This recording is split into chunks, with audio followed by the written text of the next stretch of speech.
नमस्कार, आप देख रहे हैं राजस्थान लाइव न्यूज 24, आपके साथ सच के साथ। राजस्थान में विधानसभा चुनाव 2023 से पूर्व भाजपा की परिवर्तन संकल्प यात्रा कल गुरुवार को मालपुरा पहुंची, जहां पर 2 स्वागत सभाएं आयोजित होने से स्थानीय भाजपा कार्यकर्ताओं की फूट भी खुलकर सामने आई। भाजपा कार्यकर्ताओं के द्वारा एक स्वागत सभा जहां बस स्टैंड स्थित मसानिया भैरू जी के यहां आयोजित हुई, तो वही दूसरी सभा संजय मार्केट में आयोजित हुई। भाजपा की परिवर्तन संकल्प यात्रा के मालपुरा पहुंचने पर परिवर्तन यात्रा व भाजपा के पूर्व प्रदेशाध्यक्ष सतीश पुनिया का रूपचंद आकोदिया, नंदकिशोर सैनी, सुभाष गालव के नेतृत्व में मालपुरा बस स्टैंड के बाहर मसानिया भैरूजी मंदिर के पास जोरदार स्वागत सम्मान किया गया। मसानिया भैरूजी मंदिर के बाहर आयोजित सभा को पूर्व भाजपा प्रदेशाध्यक्ष सतीश पुनिया और सांसद सुखबीर सिंह जौनपुरिया ने उपस्थित भाजपा कार्यकर्ताओं को संबोधित किया। पुनिया ने कहा कि राजस्थान कांग्रेस सरकार तुष्टीकरण की नीति पर काम कर रही है। पुनिया ने आह्वान किया कि कांग्रेस की तानाशाही सरकार को उखाड़कर फेंकने का समय आ गया है। इस दौरान सांसद सुखबीर सिंह जौनपुरिया, जिला अध्यक्ष राजेंद्र पराना, पालिका अध्यक्ष सोनिया मौजूद रहे। वहीं स्थानीय विधायक कन्हैया लाल चौधरी को असंतुष्ट भाजपाइयों के विरोध का सामना करना पड़ा। भाजपा की दूसरी सभा संजय मार्केट में स्थित स्थानीय भाजपा कार्यालय पर आयोजित हुई। सभा में मुख्य संबोधन केंद्रीय मंत्री साध्वी निरंजन ज्योति का रहा। भाजपा कार्यालय पर आयोजित की गई स्वागत सभा में साध्वी निरंजन ज्योति, सांसद सुखबीर सिंह जौनपुरिया, उपनेता प्रतिपक्ष सतीश पुनिया, खंडार विधायक जितेंद्र गोठवाल, स्थानीय विधायक कन्हैयालाल चौधरी, भाजपा जिलाध्यक्ष राजेंद्र पराना, यात्रा जिला संयोजक शंकरलाल ठाडा, पालिका अध्यक्ष सोनिया मनीष सोनी समेत बड़ी संख्या में भाजपा कार्यकर्ता मौजूद रहे। सभा को संबोधित करते हुए केंद्रीय मंत्री साध्वी निरंजना ज्योति ने जहां केंद्र सरकार की योजनाओं का जमकर बखान किया, तो वहीं राज्य की गहलोत सरकार पर भी जमकर निशाने साधे। उन्होंने कहा कि गहलोत सरकार राज्य में पोस्टर लगाकर विजन 2030 की बात कर रही है, जिससे ये साफ समझ में आ रहा है कि उन्होंने खुद भी 2023 के विधानसभा चुनाव में अपनी हार स्वीकार कर ली है। विधायक कन्हैयालाल चौधरी संबोधित करते हुए कहा कि मालपुरा क्षेत्र में कांग्रेसी उनके खिलाफ षड्यंत्र रच रहे हैं। जिला बनाने के लिए कुछ कांग्रेसी मुख्यमंत्री का पुतला जलाने की जगह मेरा पुतला जलाकर राजनीतिक रोटियां सेक रहे हैं तथा टोडा को केकड़ी में मिलवाकर राजनीतिक समीकरण बिगाड़ने का प्रयास कर रहे हैं। उन्होंने दिघी में संत सियाराम की हत्या के मामले में केंद्रीय जांच एजेंसी से जांच करवाने की मांग की। देखिए एक खास रिपोर्ट। इस यात्रा से हकीकत पता लगता है कि प्रदेश का मुखिया जिस हिसाब से 3 महीने में सब कुछ करना चाहता है, उससे पता लगता है कि आपकी मंशा क्या है। जनता ने मन बना लिया, इसमें कोई दो राय की बात नहीं, क्योंकि जब कार्यकर्ता उठ खड़ा होता है उससे पता लगता है कि आज हम भली भांति जानते हैं कि देश का प्रधानमंत्री आज 55,000 मकान हम सबको बना के जिले में दिए। वो होता लंबा काम जितना था। हर घर में आज पैसा जा रहा है।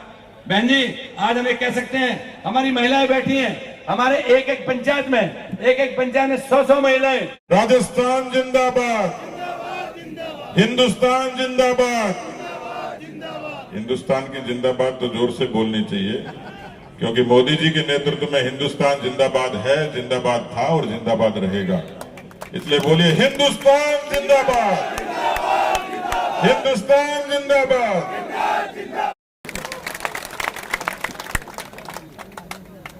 अब मैं एक नाम नहीं लगाऊंगा तो आज सभा फीकी हो जाएगी ना। हाथी घोड़ा पाल की, अब भी जोर से नहीं लगा रहे हो तो फिर बताओ।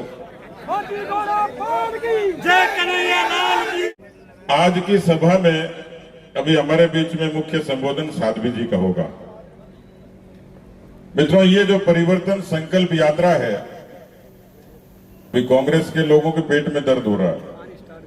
वो कह रहे हैं लोग नहीं आ रहे। अभी यदि अशोक गहलोत के पास आंख कान होते, वो सूंघ सकते नाक होती, तो मालपुरा का ये फिल्म का ट्रेलर ही काफी है कि ये तो शुरुआत है।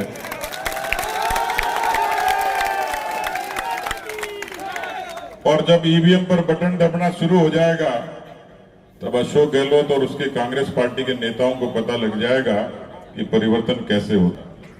ये राजस्थान की जनता है जो आंखों से देखती है, कान सुनती, आंख से सूंघती है, और इसने अच्छे तरीके से सूंघ लिया।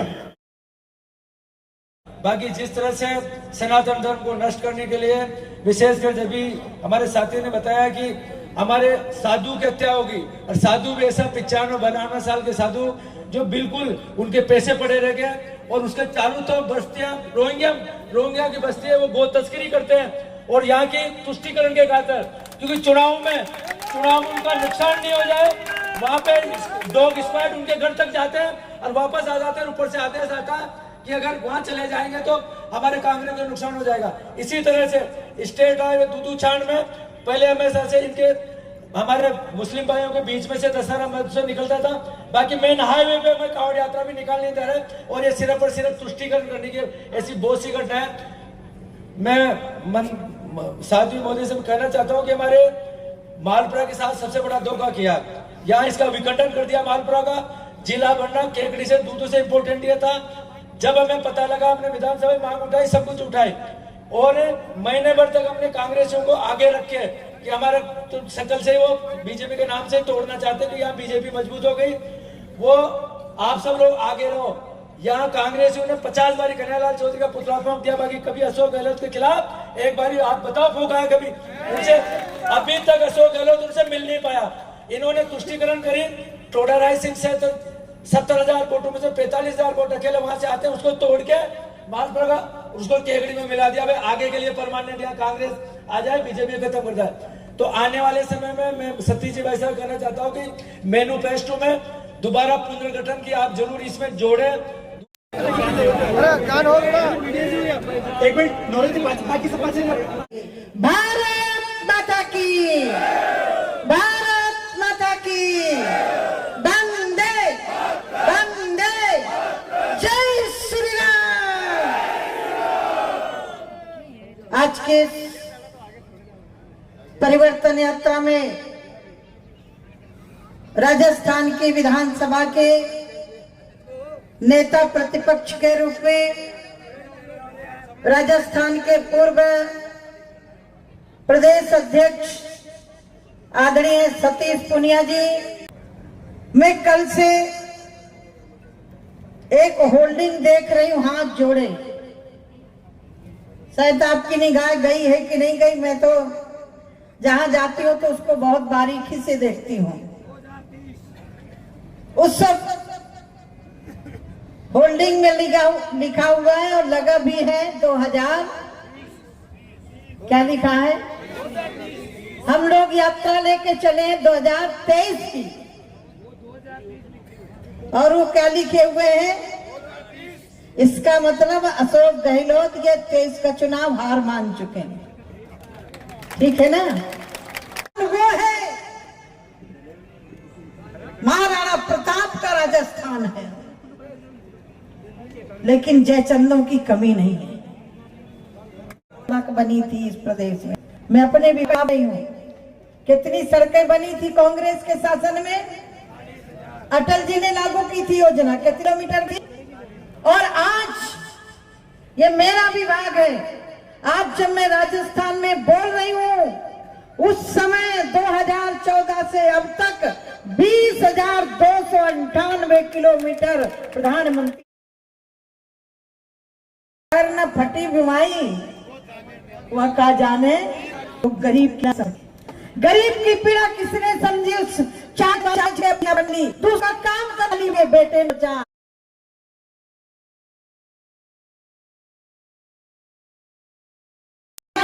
के लिए लड़े। और आज क्या हो रहा है? आज मेरी संस्कृति को चुनौती जा रही है। मैं उनको कहना चाहती को कोई मिटा नहीं सका। इटालियन के बेटा क्या करेंगे? लेकिन दुख इस बात का होता है, हमें अपनों से पीड़ा नहीं है, हमें उनसे पीड़ा है। चुनाव के समय कुर्ता के ऊपर जनेऊ पहन के नकली हिंदू बन के मंदिर में पहुंचते हैं, उनसे सवाल मैं कर रही हूँ। वही जिसकी लड़की हूँ, लड़ सकती हूँ, जिसकी बात कर रहे थे सतीश जी। मंदिर में जाती है चुन्नी पहन लेती है, गिरजाघर में जाती है क्रॉस पहन लेती है, मस्जिद में जाती हैं तो टोपी पहन लेती हैं। उन नकली हिंदुओं से मैं पूछना चाहती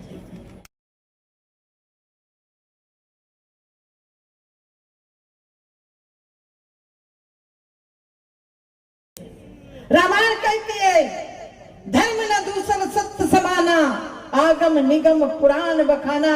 अर्थात जो परमात्मा है वही सनातन धर्म है, और जो सनातन धर्म है वही परमात्मा है, अलग नहीं हो सकता है। तुम्हारी औकात क्या है? जो सनातन नहीं मिटा लंकेश की ललकार से, जो सनातन नहीं मिटा है कंस की तलवार से, वो सनातन क्या मिटेगा? उदयन के ललकार से। हो सकता है क्या? मैं आपसे पूछना चाहती हूँ, अभी सतीश जी कह रहे थे यहाँ बेटियों की इज्जत सुरक्षित नहीं। मणिपुर के विषय पर माननीय प्रधानमंत्री जी, गृह मंत्री, कोई भी अच्छा नहीं बोला। सबने उसके लिए खेद और सबने उसके लिए को बेटा घुमाया जाता है, उसके पहुंचने की हिम्मत नहीं है। पत्थर पत्थर दहक रहा है। आज हो क्या रहा है राजस्थान में? पत्थर पत्थर दहक रहा है। इस प्रदेश में ज्वलंतशील मुद्दे हैं मेरे प्यारे बंधुओं। जातियों में बटोगे तो ये देश को टुकड़ों में बांट करके छोड़ेंगे। मेरा आपसे अनुरोध है, मेरा पहले देश है, प्रदेश है, उसके बाद मेरी जाति है, ये ध्यान में देना पड़ेगा। इतनी घुटन अंधेरा, इतना आग लगी है पानी में। काजल बिंदिया चूड़ी सब कुछ लुट गए भरी जवानी में। सब सुख सब श्रृंगार लुट गया, मांग भरा सिंदूर लुट गया। बच्चों की मुस्कानें लुट गई, बूढ़ों का लुट गया सहारा। हर अक्षर आंसू की धारा, मेरी कविता दर्द तुम्हारा। इस राजस्थान की धरती में हो रहा। कौन तसल्ली दे बहनों को? उस बहन के परिवार को कौन देगा जिसको जलती हुई भट्टी में जलाया गया, जिसको बेपर्दा घुमाया गया? उस हरिजन परिवार को कौन देगा जाकर के जिसके बेटे को जला दिया गया? कौन तसल्ली बहनों को? माँ को कौन भाई? बूढ़ा बाप यो बेटे की अर्थी धोए चिता जलाए। एक रोज की बात नहीं है, रोज रोज यही होता है। सरेआम गोली की भाषा बोल रहा है हर हत्यारा, हर अक्षर आंसू की धारा, मेरी कविता दर्द तुम्हारा। ये राजस्थान की धरती में हो रहा है। इसके लिए आपसे मैं अनुरोध करने के लिए आई हूँ। यही हालत उत्तर प्रदेश की थी, यही हालत मुजफ्फरनगर का दंगा चिल्ला रहा था, यही मथुरा का दंगा चिल्ला रहा था, आजमगढ़ का दंगा चिल्ला रहा था, वो लखनऊ का दंगा चिल्ला रहा था। जनता ने कहा दंगाई नहीं, हमें विकास करने वाले लोग चाहिए। 17 में परिवर्तन किया और आज 22 में भी परिवर्तन किया। वहां अब समाजवादी गुंडे सड़क पर नहीं दिखाई पड़ते, या तो जेल में चले गए या फिर सीधे ऊपर चले गए। ये करना पड़ेगा आपको। उत्तर प्रदेश से आती हूँ, उत्तर प्रदेश और उससे क्षेत्र से आती हूँ। झांसी वाली रानी का नाम सुना है कि नहीं सुना? मैं उस क्षेत्र से आती हूँ। बुंदेले हर बोल मुख से सुनी कहानी थी, खूब लड़ी मर्दानी वो तो झांसी वाली। मैं उस एरिया से आती हूँ, इसीलिए आपसे निवेदन करने के लिए आई हूँ। अब कहीं कोई आतंकवादी आएगा तो आपके गांव में नहीं आएगा, सीमा पर घुसेगा। आज दुख है जिस कायरता पूर्वक पाकिस्तान दानों दानों के लिए मोहताज है, लेकिन अभी बाज नहीं आ रहा। आतंकवादियों के कारण हमारे नौजवान शहीद हुए हैं। उनके परिवार के लिए, उनके स्वजनों के लिए, उनके लिए मैं अपनी तरफ से श्रद्धांजलि अर्पित करती हूँ। लेकिन इसका बदला जरूर लिया जाएगा। पत्थर पत्थर दहक रहा था कश्मीर की घाटी का, विश्व की पाड़ा इन मोदी का उग्रवाद कौन होगा? का इस धरती पर कोई नाम। ये करोगे कि नहीं करोगे? तैयार हो ना? जरा हाथ खड़ा करो, दोनों मुट्ठी बांध के। पंजा मत दिखाइए, पंजा बहुत खतरनाक है, पंजा की जरूरत नहीं है। संघे शक्ति, संघे शक्ति। अब आपको कुछ करने के लिए तो मोदी जी बैठे हैं। आपको सिर्फ बटन दबानी है, क्या करनी है? अच्छा एक बात बता, लक्ष्मी के क्या बहाने बोलो ना? 2, एक है उल्लू और एक। तो जब से कमल में आपने वोट देना शुरू किया तो देश समृद्धि की ओर जा रहा है कि नहीं जा रहा? सफलता की ओर जा रहा है कि नहीं जा रहा है? तो लक्ष्मी आए राजस्थान में तो किस में बैठ के आए? किस में बैठ के आए? कमल। अब कमल के फूल से ही तो दोनों मुट्ठी बांध करके ये जो परिवर्तन चले ना, ये परिवर्तन आके देगी, पतन होगा। और आपके दिलों में जो मोदी जी काम कर रहे हैं, इससे प्रदेश में डबल इंजन की सरकार चाहिए कि नहीं चाहिए? हमारे प्रदेश में निवेश जा रहा है, फैक्ट्रियां बन रही है, क्योंकि वहां डबल इंजन की सरकार है। तो राजस्थान में भी डबल इंजन की सरकार चाहिए कि नहीं चाहिए? चाहिए ना? एक बार फिर से मुट्ठी बांधिए। भारत माता की, भारत माता की जय श्री राम, जय श्री राम, जय श्री राम। बहुत बहुत धन्यवाद। आप सभी मोदी